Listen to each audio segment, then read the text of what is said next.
महिलाओं के बाद अब पत्रकारों पर भी हमले करने लगा है तालिबान। पाकिस्तानी एथलीट का जिक्र करने पर सोशल मीडिया में ट्रोलर्स के निशाने पर आ गए हैं Olympic gold medallist Neeraj Chopra. Kolkata के नेताजी सुभाष चंद्र बोस अंतर्राष्ट्रीय टर्मिनल से हजारों करोड़ रुपए का रेडियो एक्टिव मटेरियल कैलिफोर्नियम जब्त किया गया है। भूस्खलन से सड़क बंद हुई तो महिलाओं ने खुद मोर्चा संभालकर हटाया मलबा। टमाटर की कीमतों में गिरावट से महाराष्ट्र के किसानों में भारी गुस्सा है। तो इन खबरों के अलावा हम देश और दुनिया की दूसरी खबरें भी इस बुलेटिन में आपको दिखाएंगे, लेकिन सबसे पहले सबसे बड़ी खबर, वो भी सीधे फील्ड से। काबुल के एयरपोर्ट पर बहुत जल्द हो सकता है बहुत ही घातक हमला। ब्रिटेन का दावा है कि बड़े हमले को लेकर उसके पास बहुत ही विश्वसनीय खुफिया जानकारी है। जिस काबुल एयरपोर्ट के बाहर हजारों लोग अफगानिस्तान से बाहर निकलने के लिए कई दिन से डटे हैं, जहां से लोगों को भागने के लिए रोज हवाई फायरिंग हो रही है, जहां से फौजी विमानों के जरिए लोगों को निकाला जा रहा है, वहां बहुत जल्द एक भीषण हमला होने की खुफिया सूचना है। ब्रिटेन इसे बहुत विश्वसनीय सूचना बता रहा है। इसकी जानकारी खुद ब्रिटेन के रक्षा मंत्री ने दी है। ये खतरा इसलिए भी जताया जा रहा है क्योंकि अमेरिका और दूसरे पश्चिमी देशों की फौजों के कई घातक हथियार और मशीनें तालिबान के हाथ में पड़ गए हैं। तालिबान की वापसी के बीच ये हथियार अफगानी सैनिकों ने छोड़े हैं। अफगानिस्तान में विद्रोहियों ने तालिबान से छीन लिया एक बड़ा जिला। अफगानिस्तान के बगलान प्रांत के एक जिले में विद्रोही लड़ाकों ने कर लिया दोबारा कब्जा। ये अफगानिस्तान के बगलान प्रांत के अंदराब में हुई भीषण जंग के बाद की तस्वीर है। तालिबान के खिलाफ लड़ने वाले ये हथियारबंद लड़ाके इस कठिन इलाके में लड़ाई जीतकर आगे बढ़ रहे हैं। इन लड़ाकों ने उन 3 में से एक जिले पर फिर से कब्जा कर लिया है, जिस पर पिछले दिनों तालिबान ने जबरन कंट्रोल कर लिया था। इन लड़ाकों ने अंदराब में तालिबान को खदेड़ दिया और फिर से अपनी सत्ता जमा ली। इस प्रकार बगलान इलाके में तालिबान मुंह की खाई है। पंजशीर में पहले ही वहां के लड़ाकों की हिम्मत के आगे तालिबान हार मान चुका है। क्या पंजशीर के विरोध के आगे तालिबान झुक गया है? ऐसा इसलिए कहा जा रहा है क्योंकि अब पंजशीर के लड़ाकों के साथ तालिबान ने बातचीत शुरू कर दी है। ये उसी बैठक की तस्वीरें हैं जो कि तालिबान के प्रतिनिधियों और पंजशीर में डटे अहमद मसूद की अगुवाई वाले नॉर्दर्न अलायंस के बीच हुई। तालिबान ने पहले पंजशीर के लड़ाकों को डराने की कोशिश की, तोपें भी तैनात की, लेकिन जब वो पंजशीर के लड़ाके पूरी हिम्मत के साथ डटे रहे तो तालिबान बातचीत की मेज पर आ गया। खबर है कि तालिबान और पंजशीर के प्रतिनिधियों के बीच ये बैठक परवान प्रांत की राजधानी चारिकार में हुई।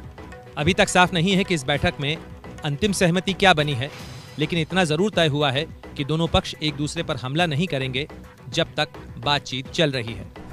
पंजशीर के इलाके को ताकत की जोर पर जीतने का तालिबानी सपना अभी तक अधूरा ही है। पूरे अफगानिस्तान पर कब्जा करने के बावजूद पंजशीर का इलाका ही एक ऐसा इलाका है जहां पर तालिबानी नियंत्रण नहीं है।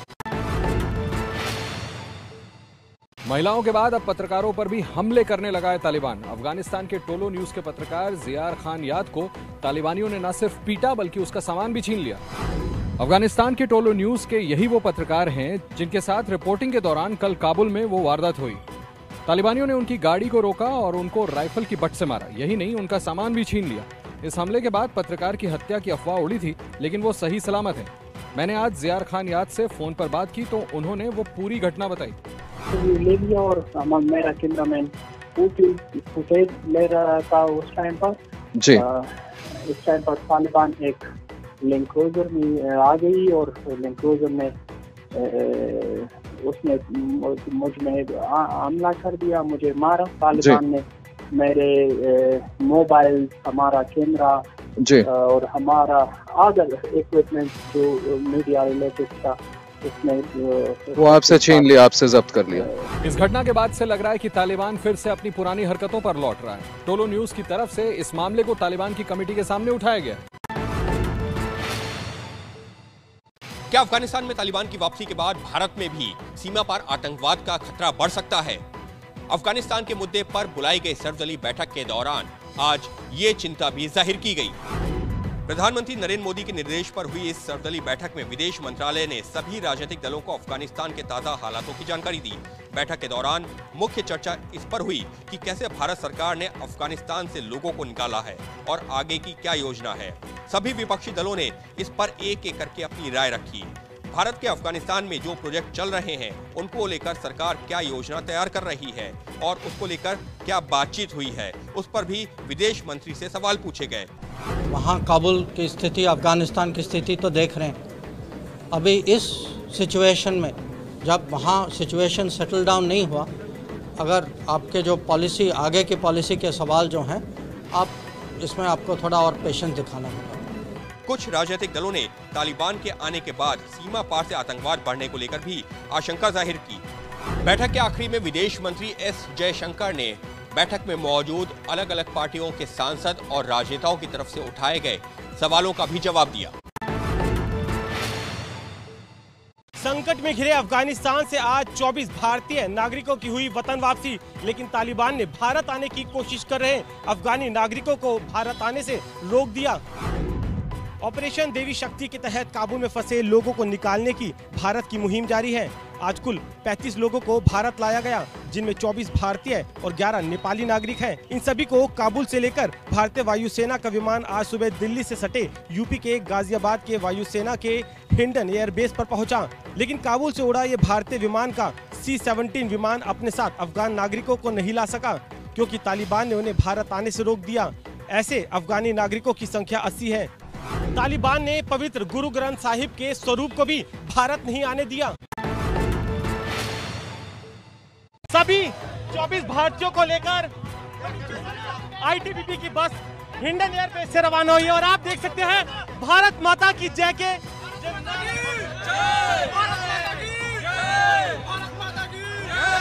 आपसे जानना चाहूंगा, खुश है? बहुत खुश हैं सर। इंडिया गवर्नमेंट की बहुत तारीफ करते हैं जो हम लोग को सेफ, और इंडिया एम्बेसी और इंडिया के एयरफोर्स ने हमारी अच्छी मदद की, हमें यहाँ लाई, हमें बहुत खुशी है यहाँ पे आकर। अभी के क्या हालात है अगर आप? नहीं, हम भाई अंदर बेस में काम करते हैं, हम बाहर का नहीं पता, बेस में काम करते हैं हम।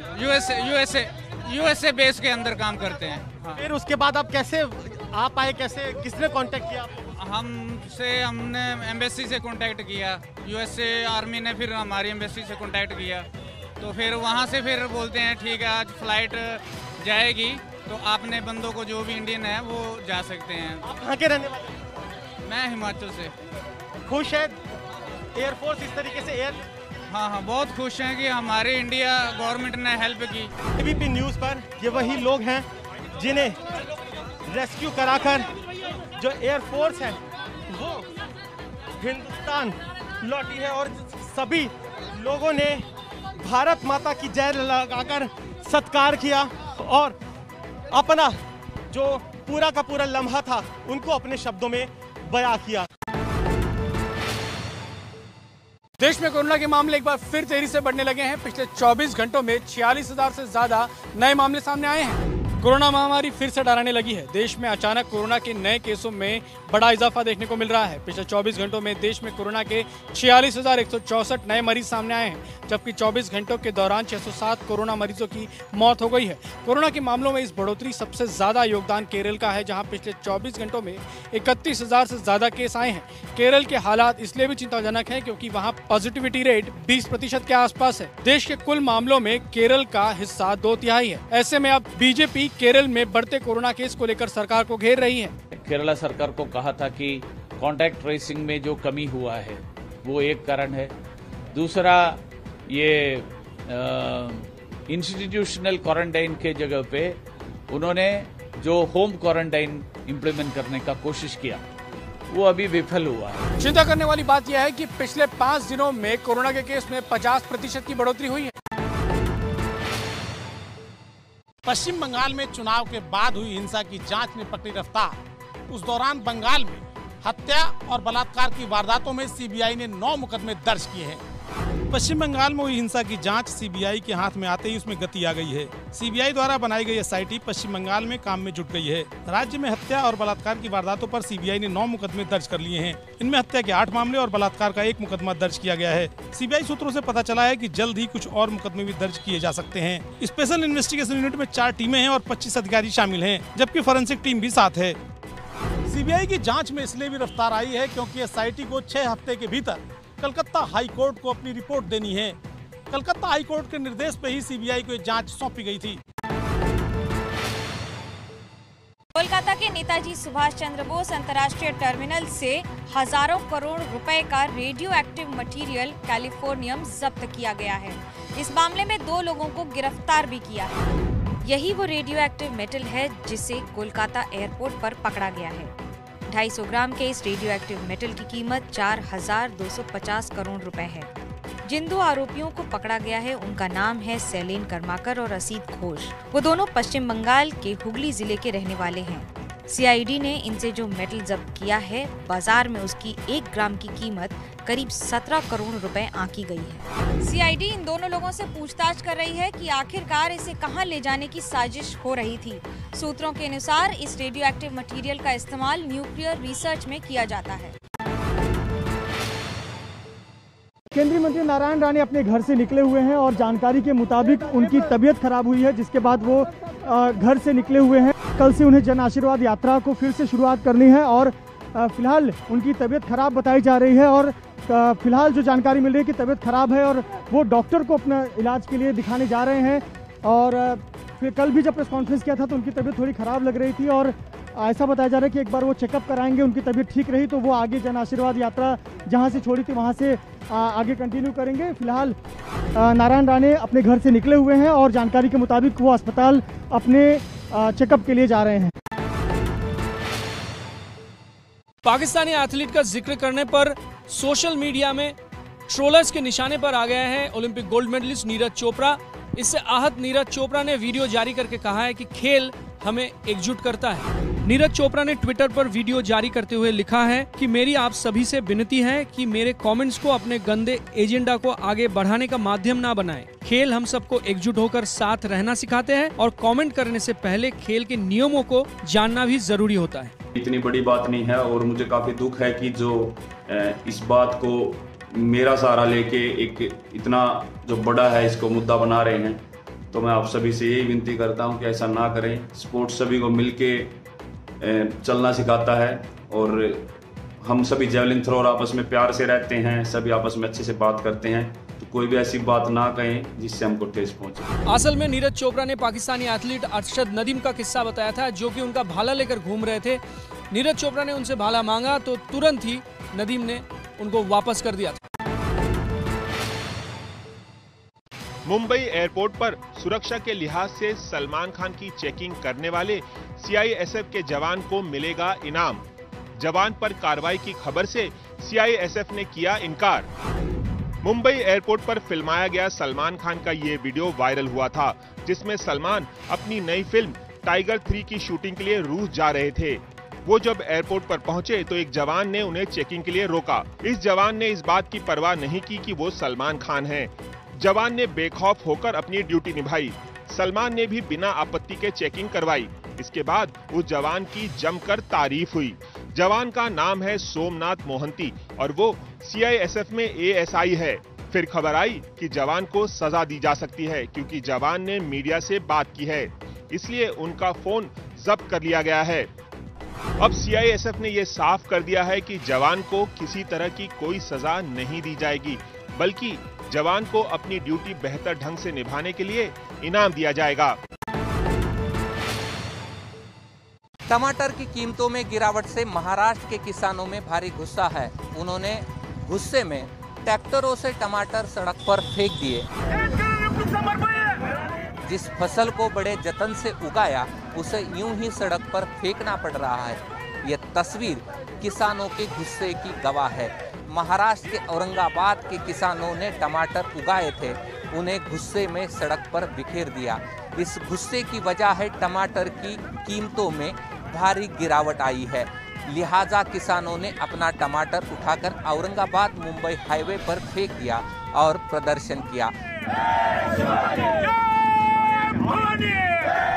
किसानों ने औरंगाबाद जिले के लासूर स्टेशन पर यह प्रदर्शन किया। उनका कहना है कि उन्हें टमाटर उगाने की लागत भी नहीं मिल पा रही है। भारी बारिश ने यूपी के गोरखपुर को जलमग्न कर दिया है। गोरखपुर की गलियों में ऐसा लग रहा है मानो दरिया बह रहा हो। उसी उफनती हुई बाढ़ के बीच से लोग अपने वाहन लेकर गुजर रहे हैं। आलम यह है कि शहर की गली गली और मोहल्ले मोहल्ले में बाढ़ का पानी उफन रहा है। इससे हुआ ये कि लोगों का आना जाना मुश्किल हो गया। ये सब हुआ गोरखपुर में कल रात से जो लगातार बारिश हो रही है, जिसने शहर के इंतजामों की पोल खोलकर रख दी।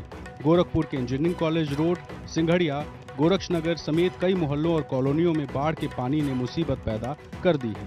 पानी की निकासी के पर्याप्त इंतजाम न होने की वजह से ये संकट पैदा हुआ है। गोरखपुर यूपी का एक महत्वपूर्ण शहर है। गोरखपुर शहर में अगर इस तरह से जल निकासी की व्यवस्था है तो बाकी जगहों पर क्या स्थिति होगी, इसका अंदाजा लगाया जा सकता है।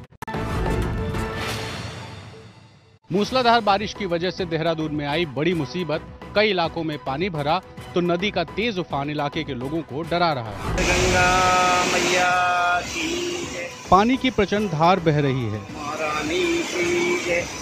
नदी का पानी मंदिर में घुसने को बेताब दिख रहा है। तस्वीरें देहरादून की हैं। शहर से करीब 6 किलोमीटर दूर टपकेश्वर महादेव मंदिर के सामने तमसा नदी का पानी अपने पूरे रंग में नजर आ रहा है। तो हर साल इस मौसम में मंदिर के पास से गुजरने वाली नदी इसी प्रचंड वेग से बहती है। इस साल भी राज्य में तमाम नदियां उफान पर हैं। टपकेश्वर महादेव के दर्शन के लिए जाने वालों को छोटी सी लोहे की पुलिया पार करनी होती है। नदी का पानी इस रफ्तार से बह रहा है मानो किसी भी वक्त पानी पुल के ऊपर बह सकता है। नदी का पानी हनुमान जी के पैर को पखार रहा है।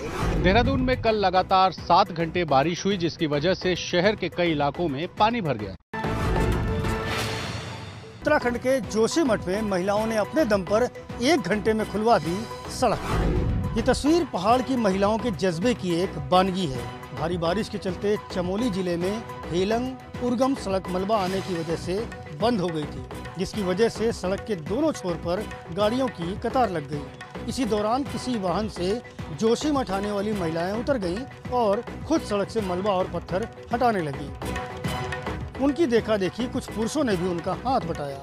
लगभग 1 घंटे तक महिलाएं सड़क पर पड़ा मलबा हटाने में जुटी रहीं। इसके बाद जेसीबी मशीन आई तो बचा खुचा मलबा उससे हटाया गया। दरअसल इन महिलाओं को जब पता चला कि सड़क खोलने के लिए जेसीबी मशीन आने में देर लगेगी तो ये महिलाएं खुद ही सड़क पर उतरकर मलबा हटाने लगी।